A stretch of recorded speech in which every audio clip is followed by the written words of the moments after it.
माता पार्वती आणि महादेव यांचं प्रेम संपूर्ण जगाला माहिती आहे।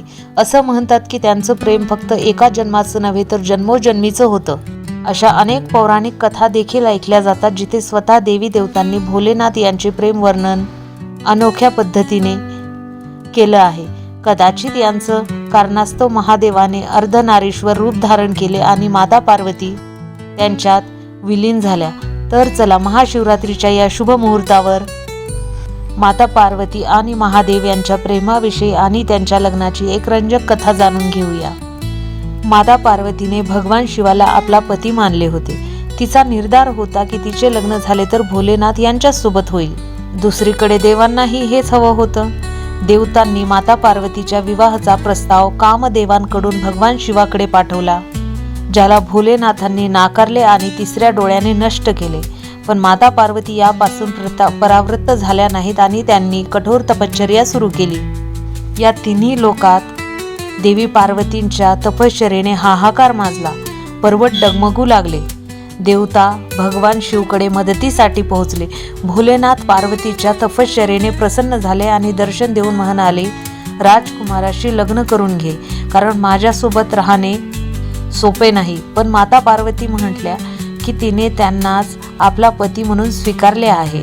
आता ती त्यांच्याशिवाय कुणाशीही लग्न करणार नाही। पतीचे हे असीम प्रेम पाहून भोलेनाथांनी लग्नास होकार दिला। पौराणिक कथेनुसार जेव्हा भगवान शिव माता पार्वतीशी लग्न करण्यासाठी आले होते तेव्हा त्यांच्याबरोबर संपूर्ण जगातले भूत प्रेत होते। याखेरीज शिवजींच्या मिरवणुकीत भूत चुडेल सुद्धा सहभागी होते।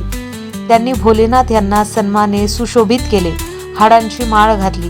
ही अनोखी मिरवणूक पाहून राणी मोहन देवी म्हणजे माता पार्वतीची आई हैराण झाली। त्यांनी आपल्या मुलीचा विवाह करण्यास नकार दिला। शिवाचे हे रूप पाहून माता पार्वतीने त्यांना विनंती केली की त्यांनी विवाह परंपरेनुसार तयार होऊन यावे। यानंतर भोलेनाथ यांनी त्यांची विनंती मान्य केली आणि ते नवरदेव म्हणून तयार झाले। त्यांचे हे अनोखे सौंदर्य पाहून राणी मोहनादेवी चकित झाली। यानंतर देवी पार्वती आणि भोलेनाथ यांचे लग्न सृष्टीचे निर्मिती श्री ब्रह्माच्या उपस्थित झाले। पौराणिक कथेनुसार शिव आणि पार्वती यांच्या लग्नाची तारीख महाशिवरात्री म्हणून ओळखली जाते। मानले जाते की महाशिवरात्रीचे व्रत केल्याने भाविकांना इच्छित फळ प्राप्त होते। कुमारिका मुलींना इच्छित वर मिळतो। यासाठी विद्वान म्हणतात की कुमारी मुलींनी दैनंदिन कामांपासून वेळ काढून या दिवशी उपवास करावा। यानंतर अशा कोणत्याही शिवमंदिरात जावे जिथे पार्वती एकत्र आहेत, शिव पार्वती एकत्र आहेत। पार्वतीजीला सौभाग्याच्या वस्तूंसोबत पार्वती आणि शिव यांना लाल रंगाच्या धाग्याने 7 वेळा बांधावे। यानंतर लग्नासाठीची प्रार्थना करावी। सौभाग्यवती स्त्रियांना या पूजेमुळे अखंड सौभाग्याचा आशीर्वाद मिळतो।